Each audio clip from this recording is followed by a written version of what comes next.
صلى عليك الله صلواتا دائما فالعز والفوز ليس إلا فيك. پچھلے جمعے غزوہ بدر کو بیان کرتے کرتے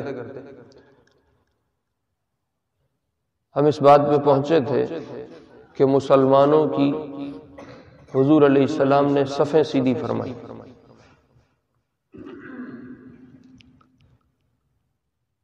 جس دن یہ صفیں سیدھی ہوئی ہیں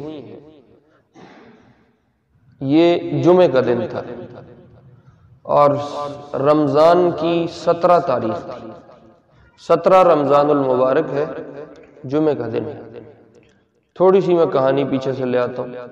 2 تاریخ کو 2 رمضان کو آپ کو اطلاع ملی تھی کہ ابو سفیان کا قافلہ جا رہا ہے. 2 سے لے کے 12 تک آپ علیہ السلام نے اس مشورے کو جاری رکھا کہ ہمیں باہر نکلنا چاہیے، قافلے کو پکڑنا چاہیے، اس سے جو مال ملے گا وہ مسلمانوں کی مضبوطی کا سبب بنے گا. 12 تاریخ کو آپ نے بدر کی طرف خروج فرمایا تھا اور 12 سے لے کے اب یہ 17 رمضان ہو گئی. 5 دن میں یہ ساری کارگزاری ہوئی کہ بدر تک یہ پہنچے اور وہاں اللہ نے بارش فرما دی اور مسلمانوں کے قدم جما دیے، زمین مضبوط ہو گئی وغیرہ وغیرہ. وہ میں نے تفصیلاً پچھلے جمعوں میں عرض کر دیا. 17 رمضان المبارک ہے، جمعے کا دن ہے. جب آپ صبح فجر کے بعد یہ صفیں درست فرما رہے ہیں، آپ علیہ السلام نے یہ صفیں درست فرمائی اور خود خیمے میں تشریف لے گئے. ایک کہانی یہ ہوئی کہ قریش کے بڑے سرداروں میں ایک سردار ہیں، ان کا نام عتبہ بن ربیعہ ہے. یہ 2 بھائی تھے، عتبہ اور شیبہ، اور یہ دونوں وہ بھائی ہیں جن کے باغ میں آپ علیہ السلام نے طائف سے واپسی پہ کچھ دیر آرام کیا تھا اور انہوں نے ایک کھجور کا گچھا آپ کو بھجوایا تھا کہ آپ تھکے ہوئے ہیں، زخمی حالت میں، باوجود اس کے کہ یہ دشمن تھے. اس عتبہ کو کچھ لوگوں نے تیار کیا. ایک پیچھے کہانی ہے لمبی، وہ اب سنانے کی ضرورت نہیں ہے. عتبہ کو اس بات پہ تیار کیا کہ تمہاری بات قریش والے مانتے ہیں، ہم آئے تھے اپنے قافلے کو بچانے کے لیے جو ابو سفیان تجارت والا لے کے آ رہا تھا. قافلہ اب بچ چکا ہے اور وہ اپنی دوسری راہ سے نکل چکا ہے. اب ہمیں لڑنے مرنے کی ضرورت نہیں ہے.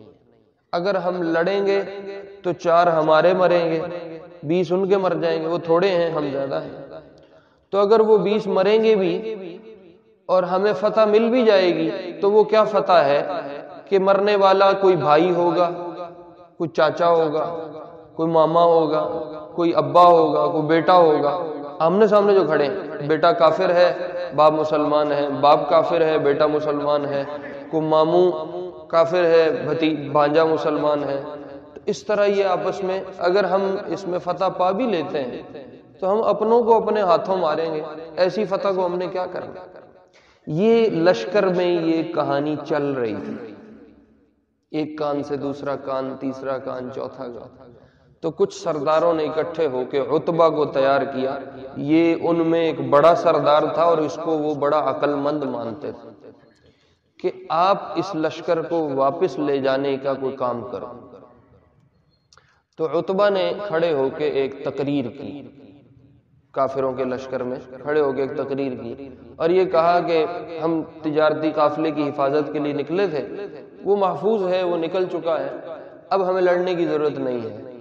اگر ہم لڑیں گے بھی اور ہمیں فتح مل بھی جاتی ہے تو کچھ بندے ہمارے مارے جائیں گے، وہ بھی نقصان ہے. اور ہم جیت بھی گئے اور مقابل میں مارے گئے تو وہ بھی سارے اپنے ہیں، ان کو مار کے بھی ہمیں کوئی خوشی تو نہیں ملے گی. اس لیے ہمیں نہیں لڑنا چاہیے، واپس جانا. اچھا، جب انہوں نے یہ تقریر کی تو ابو جہل لشکر میں نہیں تھا، وہ کہیں نکلا ہوا تھا. اس تک یہ بات پہنچی کہ عتبہ نے اس طرح تقریر کی ہے اور وہ یہ چاہتا ہے کہ ہم لڑائی نہ لڑیں اور ہم واپس چلیں گے. تو اس نے ابو جہل نے جب یہ بات پہنچی تو وہ اپنا اسلحہ اپنے اوپر پہن رہا تھا، تو اس نے کہا کہ عتبہ جو یہ کہتا ہے کہ ہم لڑائی نہ لڑیں، یہ اس لیے کہتا ہے کہ اس کا بیٹا ابو حذیفہ ہے جو مسلمانوں میں ہے اور وہ مسلمانوں کی طرف سے لڑ رہا ہے، یہ چاہتا ہے کہ باپ بیٹا آمنے سامنے نہ ہو اور یہ اپنی جان چھڑا رہا ہے۔ ہرگز ایسا نہیں ہوگا، لڑتا ہے تو لڑے، نہیں لڑتا تو جائے، ہم تب تک واپس نہیں جائیں گے جب تک اللہ ہمارے اور محمد کے درمیان کوئی فیصلہ نہ کر دے۔ یہ ابو جہل نے،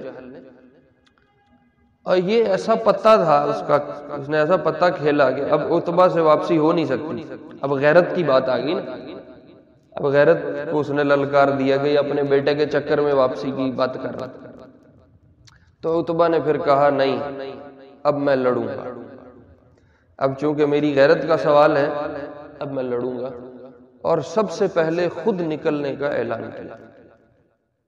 تو مسلمانوں کی صفیں لگی ہوئی ہیں، تو ادھر سے عتبہ نکلا اور ساتھ اپنے بھائی کو لے کے آیا، شیبہ کو، عتبہ بن ربیعہ، شیبہ بن ربیعہ، یہ دو بھائی، اور عتبہ کا بیٹا ہے ولید، یہ نوجوان تھا، یہ وہ بڑی عمر کے تھے، یہ کم عمر نوجوان تھا۔ یہ تین لوگ لشکر میں سے باہر آئے کافروں کی طرف سے، اور عتبہ نے اپنے آپ کو خود پہلے پیش کیا اور اپنی اولاد کو پیش کیا اور اپنے بھائی کو پیش کیا، مطلب اپنا گھر پہلے آگے کیا کہ چونکہ میری غیرت کا سوال ہے اب میں ان کو بتاؤں گا کہ میں جان نہیں چھڑا رہا تھا، میں تمہارا فائدہ سوچ رہا تھا۔ ادھر سے یہ تین لوگ باہر آئے اور انہوں نے آ کے اعلان کیا، من یبارزونا، ہمارے مقابلے پہ کون کھڑا ہوگا، آؤ بھائی کس نے آنا ہے ہمارے مقابلے پہ۔ تو آپ علیہ السلام نے ارشاد فرمایا صحابہ کو کہ نکلو اب اس کے مقابلے کے لیے۔ تو تین انصاری نوجوان ہیں، بعض روایات کے مطابق یہ تینوں بھائی ہیں، اور بعض روایات کے مطابق دو بھائی ہیں اور ایک عبداللہ بن رواحہ رضی اللہ عنہ۔ یہ دو بھائی کون ہیں یا تین بھائی کون ہیں؟ ایک صحابیہ ہیں عفرا رضی اللہ عنہ، ان کا میں نے ایک دفعہ کہیں تعارف بیچ میں کروایا تھا۔ صحابہ کی جماعت میں یہ واحد صحابیہ ایسی ہیں جن کے 7 بیٹے تھے اور 7 کے 7 ہی بدر میں شریک تھے۔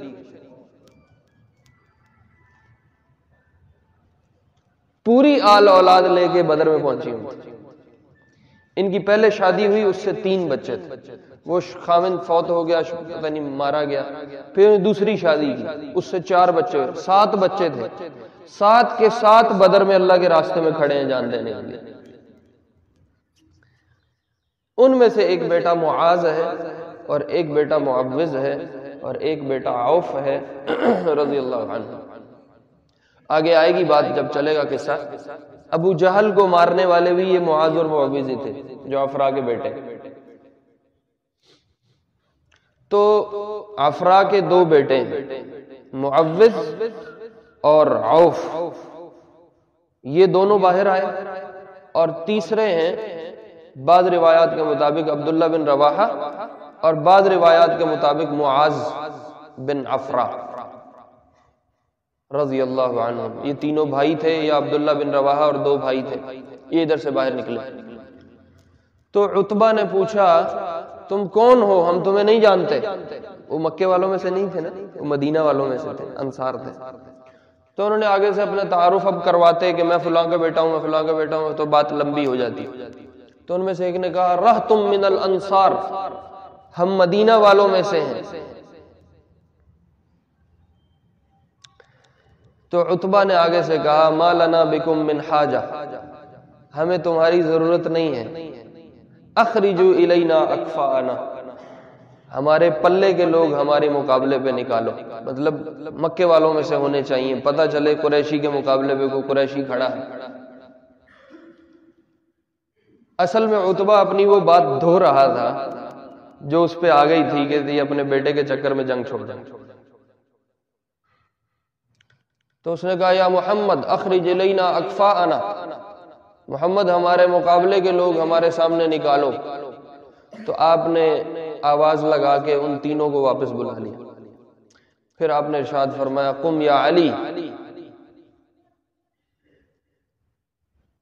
علی اٹھو، قم یا حمزہ، حمزہ اٹھو، قم یا عبیدہ بن الحارث، عبیدہ بن حارث یہ حضور کے چچا زاد تھے، اٹھو۔ جو عبیدہ بن حارث ہیں یہ تھوڑی بڑی عمر کے تھے، سفید داڑھی تھی، بوڑھے یعنی جو بندہ بڑھاپے کی طرف چل پڑتا ہے 50 گزار کے بیٹھے ہوئے۔ ادھر سے عتبہ بڑی عمر کا تھا، تو عبیدہ بن حارث اس کے مقابلے پہ آگے کھڑے ہوئے، اور عتبہ کا بھائی تھا شیبہ، شیبہ کے مقابلے پہ حضرت حمزہ کھڑے ہوئے، اور عتبہ کا بیٹا ہے ولید، وہ نوجوان تھا، تو اس کے مقابلے پہ حضرت علی آگے کھڑے ہوئے، چونکہ حضرت علی بھی جوان تھے۔ یوں یہ تین بالکل ایک دوسرے کے مد مقابل پہ آگے،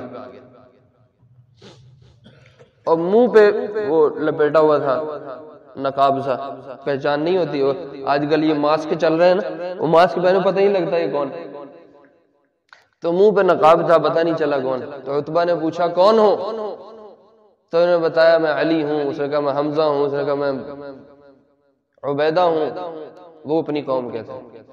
تو اس نے کہا ہاں اب ہمارے جوڑ کا مقابلہ پڑے گا۔ تو پھر یہ مد بھیڑ ہوئی، اور ایک ہی بار میں حضرت علی نے ولید کی گردن اڑا دی، اور حضرت حمزہ نے شیبہ کی گردن اڑا دی، اور عبیدہ ذرا بوڑھے تھے اور ادھر مقابلے پہ بھی بوڑھا تھا، یہ دونوں بڑی عمر کے تھے، تو یہ آپس میں گتھم گتھا ہوئے۔ عبیدہ کی ٹانگ پہ ایک تلوار لگی، ان کی ٹانگ کٹ گئی، اور عبیدہ نے اس پہ حملہ کیا تو عتبہ بھی زخمی ہو گیا، وہ بھی گرا یہ بھی گرے۔ اتنی دیر میں حضرت علی اور حضرت حمزہ فارغ ہو گئے تھے، انہوں نے آ کے حملہ کیا اور عتبہ کا بھی سر اڑا دیا، اور حضرت عبیدہ کو اٹھا کے حضور علیہ السلام کے واپس وہ جو چھپر بنایا ہوا تھا عریش، وہاں لا کے بٹھایا۔ تو ان کی ٹانگ سے مسلسل خون بہ رہا تھا بہت زیادہ، چونکہ کٹ گئی۔ تو انہوں نے کہا یا رسول اللہ اگر میں اس حال میں دنیا سے چلا گیا تو میں شہید ہوں گا؟ آپ نے فرمایا بالکل تو شہید۔ تو انہوں نے ایک شعر پڑھا، اور شعر میں انہوں نے بتایا کہ جب تک ہماری جان زندہ ہے اور ہمارے جسموں میں روحیں موجود ہیں تم کبھی بھی محمد تک نہیں پہنچ سکتے۔ اگر تمہیں محمد تک پہنچنا ہے تو ہمارے جسموں سے ہو کے جانا پڑے۔ پھر یہ اسی زخمی حالت میں رہے، بدر سے واپسی ہوئی تو صفرا نامی ایک چشمہ آتا تھا، وہاں پہنچ کے ان کا پھر انتقال ہو گیا، شہید عبیدہ بن حارث رضی اللہ عنہ۔ جب یہ تین کا مقابلہ ہو گیا، اس کے بعد پھر عمومی حملہ ہوتا ہے۔ پہلے دو نکلتے ہیں، تین نکلتے ہیں، ایک کے مقابلے پہ ایک نکلتا ہے۔ جب یہ ہو جائے، اس میں کوئی فیصلہ ہو جائے، پھر عمومی حملہ ہوتا ہے۔ ادھر والا لشکر ان پہ جھپٹتا ہے، ادھر والا ان پہ جھپٹتا ہے، پھر اجتماعی لڑائی ہوتی ہے۔ جب یہ تین کا مقابلہ ہو گیا، وہ تینوں ہی مارے گئے، تو اب اجتماعی حملہ ہوا۔ تو حضور علیہ السلام اس لشکر کو دیکھ کے کہ وہ ہتھیاروں سے لیس ہے، مسلمانوں کے پاس ٹوٹل 7 تلواریں تھیں، ہتھیار ہی ہتھیار ہیں، اور انہوں نے زریں پہنی ہوئی ہیں، اور وہ پوری طرح جنگ کے لیے آئے ہوئے ہیں، اور ادھر یہ ملنگ فقیر لوگ ہیں۔ 7 تلواریں پورے لشکر کے پاس ہیں، 2 گھوڑے پورے لشکر کے پاس ہیں، 70 اونٹ ہیں، بے سر و سامانی ہیں، پورے جسم پہ لباس بھی نہیں ہے۔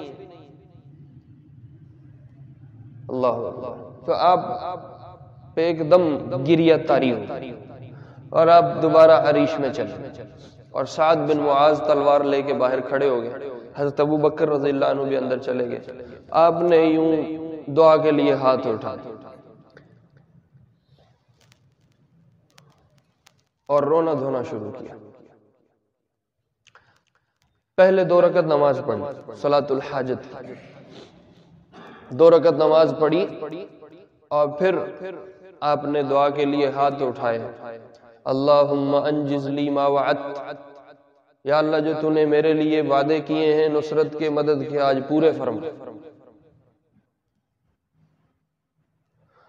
اور روتے روتے روتے دعا کرتے کرتے کرتے ہاتھ یوں اٹھتے جاتے تھے اٹھتے جاتے تھے اٹھتے جاتے تھے، کیفیت آ گئی نا، ایک طاری ہو گئی بات، اٹھتے جاتے تھے اور جب یہاں پہنچتے تھے تو کندھے پہ چادر تھی، وہ جو کملی تھی آپ کی جس کو ہم کملی کہتے ہیں، وہ چادر تھی، وہ گر جاتی تھی تو حضرت ابوبکر چادر اٹھا کے پھر ڈالتے تھے۔ یوں آپ نے ایک لمبی دعا فرمائی، اس کے بہت سارے الفاظ حدیث میں ملتے ہیں، اتنی تفصیل نہیں ہو سکتی۔ ہاں آپ نے پھر یہاں دعا فرمائی۔ دیکھو میرے پیارو، آپ علیہ السلام کی عادت جو حدیث میں ملتی ہے وہ یہ ہے، کلما حزبہ امر فزع الی الصلاۃ، آپ کو جب بھی کوئی مشکل حال پیش آتا تھا آپ فوراً مصلی اور نماز کی طرف متوجہ ہوتے تھے۔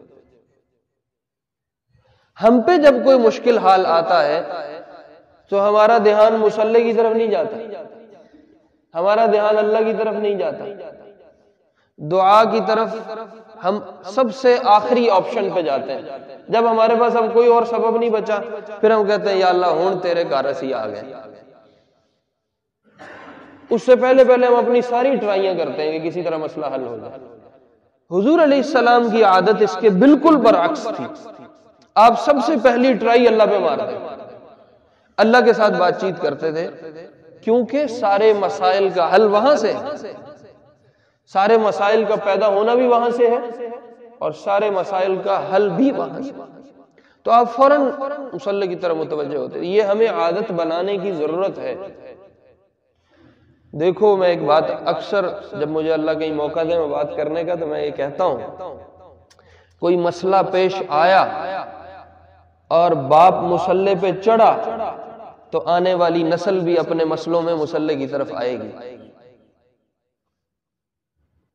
اور جس اولاد نے دیکھا ہے کہ مسئلہ پیش آیا ابا جی بھاگ رہے ہیں کبھی ایم این اے کی طرف، کبھی ایم پی اے کی طرف، کبھی چودھری صاحب کی طرف، کبھی وڈیروں کی طرف، کبھی پیسے کی دوڑ ہے، کبھی جھوٹے وعدے ہیں، کبھی جھوٹی گواہیاں ہیں، کبھی جھوٹے حلف ہیں، جھوٹے سرٹیفکیٹ ہیں اور کیا کیا تباہیاں ہیں۔ جس اولاد نے اپنے باپ کو یہ کرتے دیکھا ہے وہ مسئلے کے پیش آنے پہ، وہ مصیبت کے آ جانے پہ مصلی کی طرف کبھی نہیں جائے گی، بھول جاؤ کہ وہ اللہ کا رخ کرے گی۔ اس لیے اولاد کو یہ سبق آنے والی نسل کو دینا ہے کہ جب مسئلہ پیش آئے اللہ کی طرف متوجہ ہونا، مسائل اللہ سے حل کروانے ہیں۔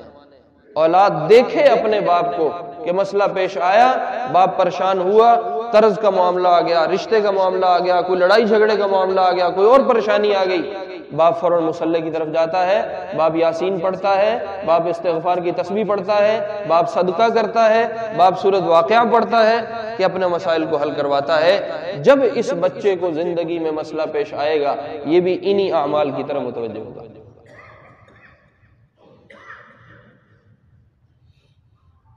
اس لیے میرے پیارو ہمیں ہر مسئلے میں اللہ کی طرف رجوع کرنے کی ضرورت ہے۔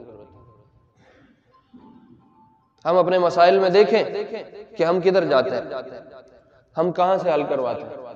ہاں اللہ سے اپنی لو لگاؤ، مصلی پہ اللہ سے مانگو، اس کے بعد اسباب کی طرف بھی بندہ رجوع کرتا ہے کہ ایسا ہو جائے، ایسا ہو جائے، شاید یوں مسئلہ حل ہو جائے، شاید اس طرح مسئلہ حل ہو جائے۔ یہی تو ایمان والے کا امتحان ہوتا ہے۔ تو حضور علیہ السلام نے ایک لمبی دعا فرمائی، روایات میں آتا ہے کہ یہ دعا کرتے کرتے آپ کو اونگ آ گئی اور آپ کی ایک دم آنکھ کھلی تو آپ نے فرمایا ابشر یا ابا بکر فقد اتاکم اللہ بالنصر، ابو بکر تجھے خوشخبری ہو اللہ اپنی مدد لے کے پہنچ چکے۔ ھذا جبریل قد اتانا آخذ بعنان فرسہ، یہ جبریل میرے پاس کھڑا ہے اپنے گھوڑے کی لگام پکڑے ہوئے، اللہ نے اس کو مدد کے لیے اتار دیا۔ اور آپ یہ آیت پڑھتے پڑھتے اپنے خیمے سے اور اپنے عریش اور چھپر سے باہر تشریف لائے، سیہزم الجمع ویولون الدبر، یہ قوم ہلاک ہوگی اور یہ قوم پیٹ پھیر کے بھاگے گی، دم دبا کے بھاگے گی۔ جبریل علیہ السلام نے آپ کو یہ بتایا یا رسول اللہ ایک مٹھی ہاتھ میں لیں مٹی کی اور لشکر کی طرف یوں پھینکیں، تو آپ علیہ السلام نے اس لشکر کی طرف وہ مٹھی پھینکی اور فرمایا شاہت الوجوہ، یہ چہرے بدصورت ہو جائیں، تباہ ہو جائیں، تاریک ہو جائیں۔ جیسے ہی یہ مٹھی ہوا میں گئی، فرشتوں کی ایک پوری جماعت آسمان سے اتری۔ قرآن بتاتا ہے کہ پہلے 1000 آئے، پھر اللہ نے 3000 اتارے، اور پھر فرمایا کہ اگر تمہیں مزید کی ضرورت ہوئی تو میں اور بھی اتاروں، اور 5000 کا وعدہ فرمایا، 5000 فرشتے اتاروں۔ وہ 1000 ہی بہت تھے، 5000 کی طرف کہاں جانی تھی بات۔ جو فرشتوں کو اتارا ہے، تو فرشتوں کے اتارنے کی بہت ساری حکمتیں تھیں۔ ایک حکمت تو یہ تھی کہ شیطان انسانی شکل میں اپنے ساتھیوں کے ساتھ کفار کے لشکر کی طرف سے شریک تھا، اور کفار کے لشکر کی تعداد بڑی ہو گئی تھی۔ تو اب مقابلے پہ اللہ نے انسانوں کی شکل میں فرشتوں کو اتارا۔ فرشتوں کے نقاب تھے جو پہچانے نہیں جاتے تھے، سر پہ زرد رنگ کی پگڑیاں تھی۔ صحابہ کہتے ہیں ہم نے خود دیکھے ہیں کہ یہ لوگ ہم میں سے نہیں ہیں، یہ پتہ نہیں کون ہے، اور انسانی شکل میں اترے۔ اور دوسرا یہ تھا، ایک تو یوں کافروں پہ روب ڈالنا تھا کہ ادھر بھی مجمع ہے، اور دوسری بات یہ تھی کہ فرشتوں کے آنے سے مسلمانوں کے دل جم گئے تھے، مضبوط ہو گئے تھے۔ اور اس کی وجہ یہ ہے، جیسے اللہ رب العزت نے شیطان کو یہ قدرت دی ہے کہ وہ انسانی دلوں میں وسوسے ڈال سکتا ہے، اسی طرح اللہ نے فرشتوں میں یہ بات ڈالی کہ یہ ان کا وجود آنے سے، ان کے موجود ہونے سے مسلمانوں کے دل جمے اور ان میں بہادری، شجاعت اور جان نثاری کے جذبات پیدا ہوں۔ تو فرشتوں کے آنے سے یہ بھی ہوا۔ اللہ نے قرآن میں سنا اذ یوحی ربک الی الملائکہ، تیرے رب نے فرشتوں کو یہ حکم دیا انی معکم، میں تمہارے ساتھ ہوں، ثبتوا الذین آمنوا، میرے ایمان والے بندوں کی طرف جاؤ اور ان کے دلوں کو جماؤ۔ سألقی فی قلوب الذین کفروا الرعب، یہ جو کافر مد مقابل کھڑے ہیں میں ان کے دلوں میں رعب ڈالوں گا۔ تو یہ فرشتے اترے۔ اچھا، جو فرشتے ہیں یہ انسانوں کی روح تو قبض کرتے ہیں، مطلب اسرائیل کے ذمے ہے کہ روح قبض کرنا ہے اور انسان دنیا سے جاتا ہے، لیکن فرشتوں کو انسان قتل کرنے نہیں آتے، کبھی قتل کیا ہی نہیں۔ جس آدمی نے کبھی مرغی ذبح نہیں کی وہ کہاں مرغی ذبح کر سکتا ہے؟ تو بندہ مارنا تو بہت بڑی چیز ہے۔ تو فرشتوں کو انسانوں کا قتل نہیں آتا تھا، اللہ نے فرشتوں کو انسانوں کا قتل سکھایا، قرآن میں بتایا فَضْرِبُوا فَوْقَ الْأَعْنَاقِ، ان کی گردنوں پہ ضرب لگاؤ، وَضْرِبُوا مِنْهُمْ كُلَّ بَنَانٍ، اور ان کے یہ والے جو پورے ہیں اور جو انگلیوں کے یہ والے حصے ان پہ ضرب لگاؤ۔ جب ان پہ ضرب لگے گی تو جو اسلحہ ہاتھ میں وہ چھوٹ جائے گا، اور گردن پہ پڑے گی تو بندہ ہی چلا جائے گا۔ تو فرشتوں نے اتر کے پھر یوں مارنا شروع کیا، گردن پہ حملہ کرتے تھے اور پوروں پہ حملہ کرتے تھے۔ تو صحابہ بتاتے ہیں کہ جب بعد میں ہم نے مقتولین کی لاشیں الگ کی تو جو انسانوں نے مارے تھے وہ پہچانے جاتے تھے کہ یہ انسانوں کے مارے ہوئے، اور جو فرشتوں کے ہاتھوں مرے تھے ان کی لاشوں سے پتہ چل جاتا تھا کہ یہ فرشتوں نے مارے، کیونکہ ان کی گردنوں پہ نشان ہوتے تھے اور ان کی انگلیاں کالی سیاہ ہو جاتی۔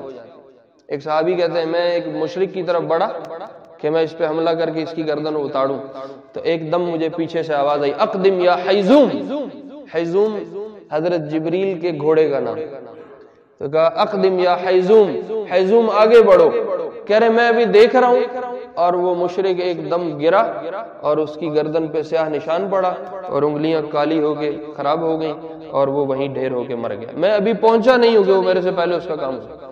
تو یہ صحابی نے آ کے یہ جو حال دیکھا تھا یہ حضور کو سنایا، یا رسول اللہ میں نے اس طرح آواز سنی ہے اور میں نے یوں دیکھا ہے۔ آپ نے فرمایا وہ جبریل تھا اپنے گھوڑے کے ساتھ جو تیری مدد کو پہنچا۔ تو یوں اللہ رب العزت نے مسلمانوں کے لیے پھر اپنی مدد اور نصرت کو اتارا۔ اللہ کی نصرت کو آسمان سے اتارنے کے لیے جو سب سے بہترین شکل ہے وہ جہاد کی صف ہے، وہ جہاد میں اللہ کے لیے سینہ تان کے کھڑا ہونا، کیونکہ پھر حق اور باطل مقابلے پہ آ جاتے ہیں۔ تو اللہ بڑی غیور ذات ہے، اللہ پھر اپنوں کو کبھی بھی خراب نہیں ہونے دیں، اللہ کبھی بھی اپنوں کو رسوا نہیں ہونے دیں۔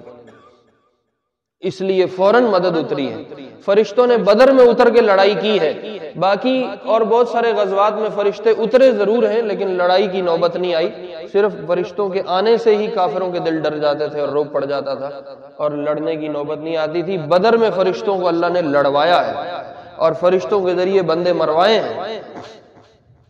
یوں اللہ رب العزت نے ایک لمبی داستان ہے غزوہ بدر کی، قرآن میں اللہ نے سنائی۔ اب ساری تفصیل تو نہیں ہو سکتی، چیدہ باتیں کچھ آج ہو گئیں، کچھ انشاءاللہ اگلے جمعے پہ ہم کر لیں گے۔ کیا وقت ہوا؟ 1 بجے۔ تو انشاءاللہ کچھ اگلے جمعے پہ بدر کو جو باقی حصہ رہ گیا اس کو پورا کر لیں گے اور پھر سیرت کو ہم آگے لے کے چلیں گے۔ اللہ رب العزت ہمیں یہی ایمانی جذبات نصیب فرمائے اور اپنے حکموں پہ مر مٹنے کی توفیق نصیب فرمائے۔ سنت ہے۔